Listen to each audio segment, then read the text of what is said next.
Fica aqui, ó. Não. Fica aqui. Fica aqui.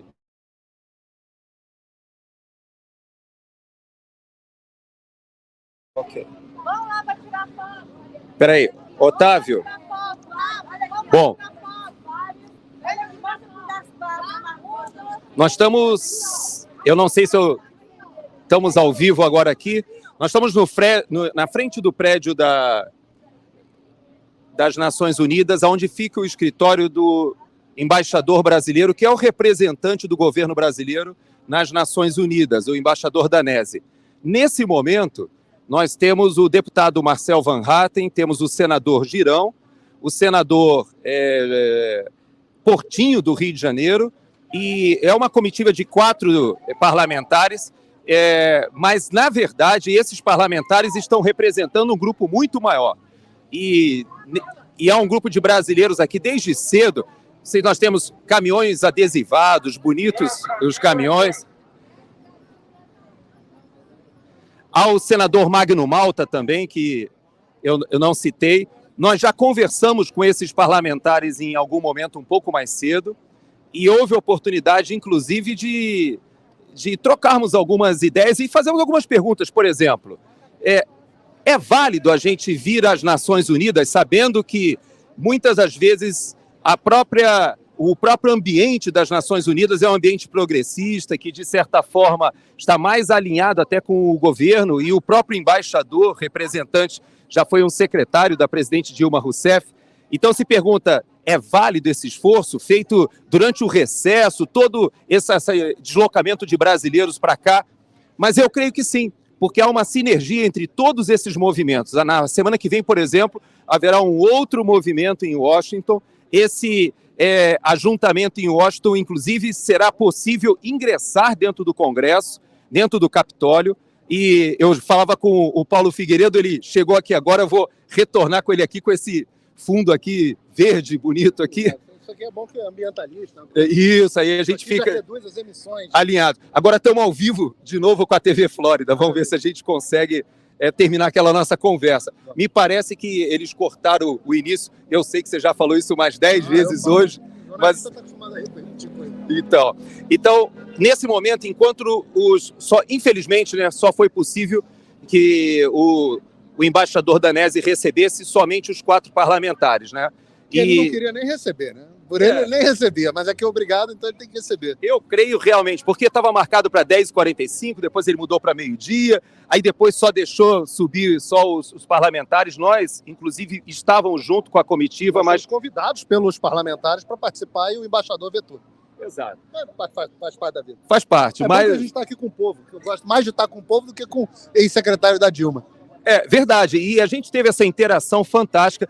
Eu cheguei aqui um pouco mais cedo e foi impressionante. Quando eles mudaram o horário, o povo não arrefeceu, foi lá para o hotel. Nós tivemos a oportunidade de conversar no hotel com os senadores e com o próprio deputado Marcel Van Hatten também. E, novamente, eu vou te fazer aquela pergunta que nós já fizemos várias vezes, né? Vale a pena esse esforço, o esforço da semana que vem? Inclusive, eu queria te pedir que você repetisse um pouquinho sobre o que vai acontecer lá em Washington também. Inclusive, também, logo depois, em agosto, tem um evento em Boston, né? Que você me convidou também. Ou seja, há vários movimentos acontecendo aqui. E lá no sul da Flórida, em especial onde nós moramos, nós temos uma comunidade de refugiados políticos gigantesca, né? De cubanos, venezuelanos, nicaragüenses, bolivianos e agora os brasileiros, né? Fala um pouquinho, então, sobre essa pergunta que o pessoal me faz muito, Paulo. Vale a pena vir fazer esse protesto ou apresentar esse documento nas Nações Unidas? Muitas vezes parece que não, né? Eu mesmo apresentei com a Carla Zambelli, a deputada Carla Zambelli, uma denúncia na Comissão Interamericana de Direitos Humanos em novembro, que nós estamos acompanhando, estamos vendo como é que está o andamento, etc. Ainda está dentro dos prazos deles, mas é muito importante que as pessoas entendam que isso tem alguns propósitos. O primeiro deles é dar trabalho, é criar fricção, é criar desconforto, é você mostrar que há consequências, mesmo que o ditador máximo do Brasil não deixe andar nada, mesmo que o amigo dele, o Rodrigo Pacheco, sente em cima de todos os processos, mesmo que as autoridades brasileiras prevariquem, vai haver um grupo de brasileiros destemidos que vão estar dispostos a criar fricção, a criar desconforto. Essa é a primeira coisa. Então, muitas das coisas que nós veremos aqui para frente não serão soluções para o problema do Brasil. Elas serão fricções para impedir que eles avancem com tanto conforto. Eu acho, e cada vez que eu estou explicando essa história, eu estou abordando um ponto diferente, mas eu acho que eles dão um ótimo exemplo para a gente de como isso deve ser feito. Veja, quando o presidente Bolsonaro foi eleito em 2018, em 2019, eles já estavam criando inquérito inconstitucional, eles já estavam denunciando, o Jean Willis fingiu que era exilado nos Estados Unidos. Eles não deixaram o Bolsonaro trabalhar nem um milímetro. Qualquer coisa que era feita, vinha um movimento que, mesmo que não impedisse, dificultava. Você reduz a velocidade do avanço do governo totalitário. Isso é muito importante. Esse é um ponto. O segundo ponto é esse de você registrar os documentos para a história, de você garantir que as pessoas, as próximas gerações que virão, quando esse regime cair, as pessoas serão responsabilizadas. Vai haver registro de tudo que aconteceu. Então, isso é muito importante, para que ninguém amanhã diga que o Brasil não viveu uma ditadura. Não, viveu sim. E isso facilita, inclusive, pedidos de asilo, pedidos de reclamações de perseguidos políticos nos Estados Unidos, na Europa e onde quer que seja. Então, esses documentos subsidiam, têm esse efeito prático, imediato. Qualquer um que for pedir asilo político aqui nos Estados Unidos, vira e fala aqui, olha aqui, tem um documento assinado por 50 parlamentares brasileiros dizendo que o Brasil é uma ditadura, dizendo que as garantias brasileiras constitucionais não estão sendo respeitadas.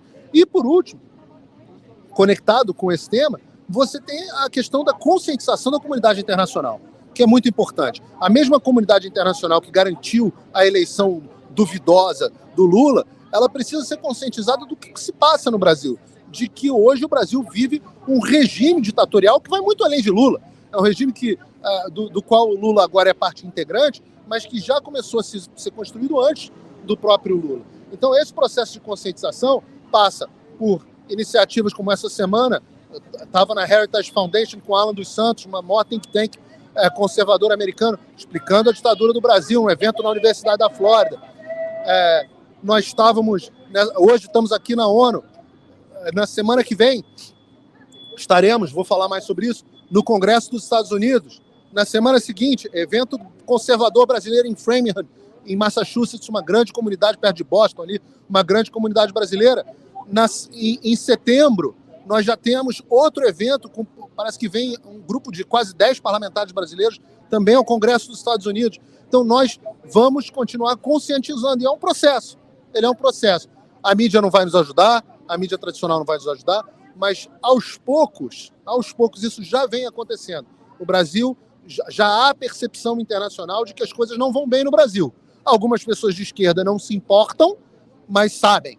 E, aos poucos, a comunidade conservadora, a direita, que é mais da metade dos Estados Unidos, está tomando consciência do que está acontecendo. Eu vejo também, Paulo, uma escalada que, se por um lado nós vamos sofrer mais no Brasil, por outro lado, essa agudização, né, essa escalada da crise no Supremo Tribunal Federal, ela também causa um nível crítico de relacionamento com o próprio Congresso Nacional. Veja bem, quando a presidente do Supremo Tribunal Federal faz essa comparação de que o 8 de janeiro arremete a Pearl Harbor, por exemplo, e aliás, numa comparação com a Kamala Harris, que aqui também fez referência ao 6 de janeiro, a Pearl Harbor, e ao 11 de setembro, né? É uma cópia. Mas essa escalada de discurso da presidente do Supremo Tribunal Federal, ela respalda, na verdade, essas ações que estão sendo tomadas ao arrepio da Constituição. E esse corporativismo da Suprema Corte acaba gerando um nível de tensão com o próprio Congresso Nacional que, no médio prazo, fica insustentável. Então, é muito importante que a gente mostre que o problema não é só o Alexandre de Moraes no Brasil. Na verdade, hoje é um problema sistêmico em que há uma hipertrofia do poder judiciário e a comunidade internacional está começando a se tocar que houve uma mudança de regime no Brasil sem que ninguém fosse advertido disso. E é um trabalho de formiguinha, né, Gerson? Ele precisa de palestras, ele precisa de documentos, ele precisa de artigos publicados, ele precisa de livros, ele precisa de artigos acadêmicos. É um trabalho que vai sendo feito. Por isso que a gente trabalha em órgãos internacionais, imprensa, think tanks, e por aí vai. E até mesmo com a comunidade, com a população, fato das pessoas estarem passando aqui na rua e vendo carro de som do Brasil com signs, o que está acontecendo? Pessoas, pô, mas o que está acontecendo no Brasil? Eu achei que o Brasil era um país democrático. Não é. E isso vai ficando registrado. Essa escalada, ela tem um efeito internacional e tem um efeito nacional também. Aos poucos, parlamentares que vão achando, você vê a Tereza Cristina numa declaração absolutamente infeliz nessa semana, Tereza Cristina que eu acho que ainda não tomou posse, ainda não vi nenhuma ação dela no Senado, uma grande decepção até agora, espero e exorto para que ela lembre para que ela foi eleita. Senadora Tereza Cristina disse que agora era um momento de paz, queria paz, que era um momento de pacificação. Para, existe uma forma muito fácil, você que é militar, Jéssica, a forma mais fácil de você entrar em paz é a rendição, né? Se você se render, acabou a guerra. Agora você vai ter que viver sob o jugo do inimigo. Então, na mesma semana que a senadora, que não assinou o pedido de impeachment do Barroso, pede paz, o Alexandre de Moraes usa o aparato estatal e o delegado da Polícia Federal subordinado a ele e bota a presidência do STF para perseguir um cidadão comum que o interpelou, fora da jurisdição brasileira, num crime que não é previsto por extraterritorialidade. Então, essas coisas vão ficando no imaginário popular. É o mesmo, e eu acho que nós temos, nesse caso especificamente, inclusive, quando forem divulgadas as fitas, os vídeos do que realmente aconteceu, a cópia do depoimento que foi dado à Polícia Federal pelo genro lá do casal, eu acho que quando isso vier à tona, eu acho que nós teremos mais um pedido de impeachment contra o Alexandre de Moraes e possivelmente contra a Rosa Weber, porque ela age para defender os interesses de um colega e não para defender os interesses da República, da lei. Todos são iguais perante a lei. O Alexandre de Moraes tem o mesmo direito de, caso seja interpelado, de mandar a Polícia Federal que eu teria como cidadão. Ele não é mais e não é menos do que nenhum de nós. Então nós temos a possibilidade aí de mais pedidos de impeachment. Ah, mas Paulo Rodrigo Pacheco vai sentar em cima. A função dos senadores, dos parlamentares, é fiscalizar o Poder Judiciário. Se o Poder Judiciário agir de forma criminosa e desonesta, caso os parlamentares, como diz a Constituição, caso eles não ajam, eles estão prevaricando. Então eles têm que simplesmente agir. E depois ver se vai ter... Não tem a ver com conveniência política. É verdade. E eu tenho, assim, uma percepção...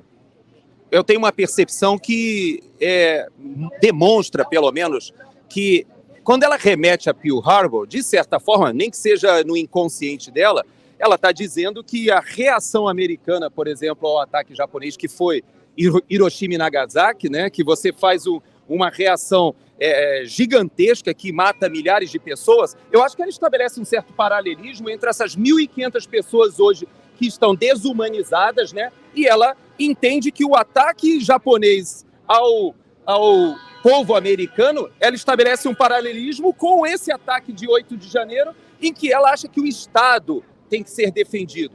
E eu fico muito, assim, tocado, Paulo, eu sei que você também está acompanhando, porque há milhares de pessoas hoje, ou centenas, para ser mais preciso, né, mais de 1.000 pessoas, pelo menos, que não cometeram nenhum ato criminoso no dia 8. Eles não depredaram e não invadiram prédio nenhum. Agora, aos que invadiram, aos que depredaram, sim. Mas essa individualização da pena, ela só vai ser possível se forem liberadas as imagens. Os advogados sequer tiveram possibilidade de provar. Isso está contido dentro do documento. E eu vejo que a gente tem como estabelecer um paralelismo, porque agora há uma pressão aqui nos Estados Unidos para que as imagens do Capitólio também sejam liberadas, porque há muitos que fizeram acordos, que admitiram a culpa para pregarem penas menores, mas que também não fizeram nenhuma depredação. E você vê esse paralelismo, né? Parece até que é uma coisa meio sincronizada com 2 anos de delay, de defasagem. É uma coisa impressionante, né? É muito impressionante. Não tem nenhuma pessoa que não olhe os paralelos entre Brasil e Estados Unidos e não fique absolutamente chocada, né? Claro que as situações elas não são idênticas, elas são análogas, né? Então há semelhanças, mas elas são muito fortes. Aqui a forma como o Departamento de Justiça perseguiu as pessoas que estavam envolvidas no 6 de janeiro tem muitas semelhanças com o Brasil. Só que o Brasil é ainda mais distópico, porque essas pessoas elas foram julgadas por um juiz comum, elas tiveram direito a uma apelação, estão tendo direito a uma apelação, e no Brasil é tudo centralizado no gabinete do Alexandre de Moraes. Agora, você vê, existe o mesmo conluio da imprensa para não mostrar o que aconteceu, existe o conluio das autoridades, inclusive dos políticos de esquerda, para esconder as imagens, né? Você tem o acesso dos advogados para a defesa é pior no Brasil? Mas aqui também não foi completo nos Estados Unidos. E quando as imagens começaram a surgir, aconteceu de que muitas pessoas, inclusive o xamã do 8 de janeiro, né, a primeira leva de imagens, que foi aquela que o Tucker Carlson liberou, foi demitido um pouco depois, né? A primeira que o Tucker Carlson liberou, do 8 de janeiro, que mostrou lá aquele xamã com aquele chapéu de viking entrando no Congresso, ela mostrou que ele, na verdade, não tinha sido nada de hooligan, não tinha destruído nada, e ele acabou sendo liberado da prisão. Ele foi até convidado para fazer uma oração no momento lá. Mas oração é um crime. Pois é. É impressionante. Esse paralelismo é realmente surpreendente, né, para quem acompanha a política como a gente tem acompanhado, morando aqui nos Estados Unidos. Mas uma outra coisa que me chama muito a atenção, se é que a gente pode estabelecer esse paralelismo, é o fato de que houve uma virada de jogo aqui quando os republicanos eles tomam a House e, de certa forma, essas imagens só foram liberadas e agora há uma pressão para que sejam liberadas na sua totalidade. E no Brasil também existe uma expectativa de muitas pessoas de que a gente possa começar essa virada se houver uma consciência da população de que a gente precisa pressionar os nossos congressistas. Nós temos 4 aqui hoje, o pessoal com o Jorge Seif, que ficou no Brasil também, no momento de recesso, fizeram aquele movimento anteontem lá, mas a gente precisa aumentar essa massa de parlamentares. E eu tenho falado com as pessoas que nós teremos uma renovação de 2/3 do Senado aí em 2026. Existe um trabalho feito pelo senador Cleitinho já para mudar o sistema eleitoral, já para evoluir, que é uma decisão que já foi tomada 5 vezes no Congresso Nacional, diga-se de passagem. Existe a Comissão de Constituição e Justiça ano que vem, né, que está sendo assumida pelo PL e talvez a Bia Kicis assuma. Se cumprir o acordo. Mas existem alguns passos, né, que as pessoas às vezes querem que imediatamente a situação no Brasil seja modificada. E se aqui nos Estados Unidos há todo um processo de recuperação ou de tentar retomar, né, até a eleição do ano que vem, você acha que existe possibilidade da eleição aqui nos Estados Unidos reverberar isso, de certa forma, com eleições municipais e até mesmo com o presidente do TSE, agora o Cássio Nunes, para as eleições municipais, e o André Mendonça para as eleições presidenciais, e com essa articulação no Congresso, a gente ter uma evolução do nosso processo eleitoral e, quem sabe, também começar uma virada como aqui nos Estados Unidos? Você consegue ver algum tipo de correlação? Os Estados Unidos têm uma vantagem de que eles têm um partido muito forte, que é o Partido Republicano, que nós não temos essa força toda no Brasil. Embora o Partido Republicano esteja passando por uma reformulação aqui nos Estados Unidos, ainda é um partido majoritariamente conservador. No Brasil, eu sempre falei isso, falava isso até nos pingos quando estávamos juntos. Eu dizia até o número, eu falava, eu acho que nós temos uns 100 deputados que valem a pena e uns 20 senadores. E eu acho que o número está mais ou menos esse, mais ou menos esse. Você vê, foram 80 que assinaram o pedido de impeachment do Barroso, foram 19 senadores, o número é mais ou menos esse. Então, os republicanos eles têm uma vantagem maior aqui. O que o brasileiro costumava ter que o americano não tinha? Né? Citando aqui as diferenças. O brasileiro era muito mais ativo na rua do que o americano. Então, as multidões que nós colocamos nas ruas no Brasil, elas sempre foram maiores do que as daqui dos Estados Unidos. Verdade. Então, a grande vitória deles nesse processo todo foi conseguir o chilling effect no país inteiro. Então nós temos jornalistas que não falam porque estão amedrontados, inclusive colegas nossos que ainda estão na Jovem Pan. Eles não podem falar. Você não vai escutar a palavra Alexandre de Moraes praticamente na Jovem Pan mais. Então a emissora se acovardou, tirou os jornalistas, etc. Então você consegue... Todo mundo, e eu vou falar aqui, todo mundo que está no Brasil hoje tira o pé para falar. O cara não fala. Então calou a imprensa. Os deputados e senadores, mesmo os que estão aqui, todos eles, é unânime. Nós temos medo. Nós sabemos que a imunidade parlamentar no Brasil não está mais vigente. Então, estão parlamento amedrontado. E aí você começa, acima de tudo, a população amedrontada. Porque eles conseguiram, eu acho que nós estamos aqui brigando pelas pessoas que foram presas no 8 ou 9 de janeiro. Mas elas, a maioria, a imensa maioria delas foi um grupo, foi criminoso e merece ser punido por isso, mas é um grupo pequeno. Agora, muitos foram incautos de estarem no QG diante quando o comandante em chefe das Forças Armadas era o Lula, de estarem ali nos arredores dos prédios públicos sabendo o que tinha acontecido no 6 de janeiro nos Estados Unidos, não há mais justificativa para ninguém estar ali. E nós ainda falamos para as pessoas, cuidado, cuidado, cuidado. Então, essas pessoas, elas foram presas por um motivo, porque elas foram ou criminosas ou incautas.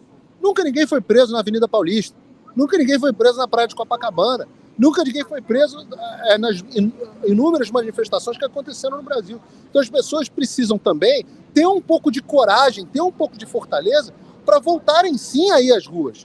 Porque, não, mas Paulo, não adianta. De novo, você não vai resolver, você vai criar fricção, você vai mostrar que tem coisa do outro lado. Eu passo o dia inteiro conversando com parlamentares, a maioria da oposição, é verdade. Mas mesmo eles respondem muito a vocês. Eles falam, não está tendo pressão popular. O quanto que o Jorge Seife não brigou para conseguir as assinaturas e, no final das contas, o que mudou foi a pressão popular. O PL 2630, que o PL da censura, que foi aprovado a urgência na Câmara, ele foi barrado por duas coisas, pressão popular e pressão das Big Tech, das redes sociais. Então, as pessoas, o que vai liderar a virada no Brasil, acima de tudo, ela certamente passa pela volta da população manifestando a sua vontade, pela perda, não a perda do medo, a superação do medo, que é mais do que a perda do medo, da população voltar para as ruas. É por isso que eu estabeleço um certo paralelismo com as eleições de meio de mandato aqui, de 2022, porque a eleição municipal de 2024 no Brasil pode ser que seja um carreador dessa mobilização nas campanhas, o presidente Bolsonaro subindo no palanque, coisa que ele não teve liberdade de fazer em 2020. Ele vontade não tinha também possibilidade, porque se ele subisse no palanque de um, ele perdia o apoio do outro ali no parlamento, ele não tinha o Congresso Nacional, o Centrão, que se beneficiou da eleição de 2020, mesmo o Centrão, ele não podia subir no palanque do PP, se subisse no palanque do outro ali, do Republicano. Seja como for, ele diz que agora, em tese, tem mais liberdade. Vamos ver. O que a gente torce é que no Brasil, pelo menos, uma direita comece a ganhar algum tipo de musculatura agora na oposição. E esse tipo de ação que nós fazemos aqui nos Estados Unidos, de certa forma, vão ajudando nessa musculatura. Eu vou fazer o seguinte, nós vamos terminar agora, terminamos nesse momento e assim que for possível falar com os senadores, nós retornaremos aqui agora.